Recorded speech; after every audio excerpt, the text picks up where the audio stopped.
بسم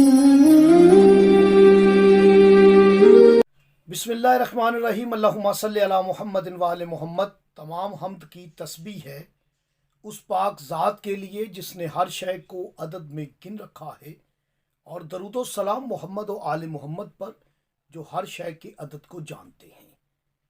میں طالب علم حرف و عدد گلفام علی حسینی آپ سے مخاطب ہوں، اور آپ دیکھ رہے ہیں فیض حسینی ٹی وی۔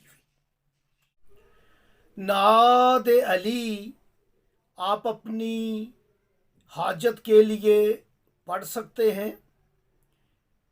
یاد رکھیں، نعت علی کی تعداد جو ہے وہ اسم علی کے عدد کے ہم وزن ہونی چاہیے، یعنی عین کے 70، لام کے 30، چھوٹی یہ کے 10، تو 110 عدد ہے جو کہ میرے مولا و آقا امیر المومنین کے اسم پاک کا عدد ہے۔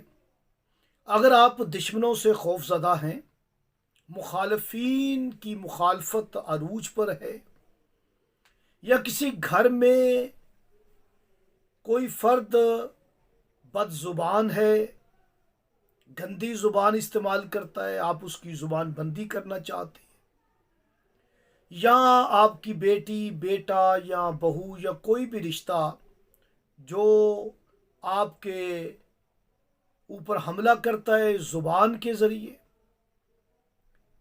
آپ اس کی زبان سے خوف زدہ ہیں، اس کی مخالفت سے پریشان ہیں، تو آپ کو نعت علی کا توسل کرنا چاہیے، نعت علی کا ذکر کرنا چاہیے۔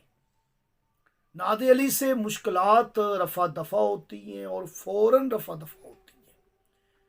نعت علی پڑھنے کا بہترین جو ٹائم ہے وہ نماز فجر کے بعد ہے، لیکن جب آپ مخالفین کی مخالفت سے باز رہنے کے لیے، کامل حفاظت کے لیے پڑھنا چاہتے ہیں، تو آپ اسے نماز عصر کے بعد پڑھیں۔ نماز عصر کے بعد آپ نے 110 دفعہ پڑھنی ہے نعت علی صغیر۔ اس کے بعد 3 نام پڑھنے ہیں 11 مرتبہ، یا خافظ ہو، یا غفور ہو، یا منتقم ہو۔ یہ 3 اسم آپ نے پڑھنے ہیں۔ مخالف کا تصور ذہن میں رکھیں اور اس عمل کو 40 دن بلا ناغہ کریں، انشاءاللہ مقصد میں جلد کامیابی